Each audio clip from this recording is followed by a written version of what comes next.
भगवान की कृपा से सब है, बच्चे हैं, पत्नी है, घर है, द्वार है, सब है, फ्लैट है, बंगला है, फिर भी मगर मगर मगर मगर क्या है भाई? जब सब परमात्मा की कृपा से है फिर मगर क्यों? कैसे हम झूठ बोलते हैं?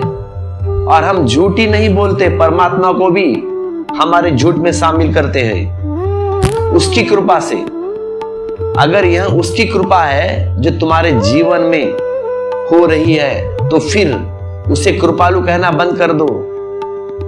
होगी कोई दुष्टता की प्रक्रिया जो परमात्मा के नाम पर छिपी बैठी है, जो तुम्हें सता रही है। इसलिए कहते हो ना मगर,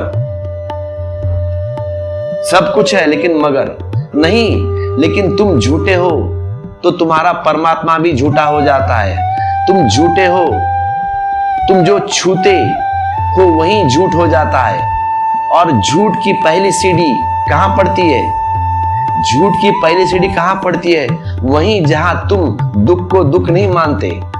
तुम दुख को दुख नहीं मानते और सुख समझ बैठते हो, यही गलती हो गई। फिर जब तुम दुख को सुख मान ही लिया हो, जब तुमने दुख को सुख मान ही लेते हो, तब तो तुम एक ऐसी प्रक्रिया में पड़ गए कि अब तुम दुख के कारण कैसे खोजोगे? इम्पॉसिबल बात है। जब दुख को सुख ही मान लिया तो दुख का कारण खोजना इम्पॉसिबल है। जिसने बीमारी को ही स्वास्थ्य मान लिया वह चिकित्सक के पास कैसे जाएगा? नहीं ना। और जिसने बीमारी को स्वास्थ्य मान लिया वह बीमार का कारण क्यों खोजे? बीमार रही नहीं, बीमारी तो रही नहीं तो कारण कैसे खोजेंगे?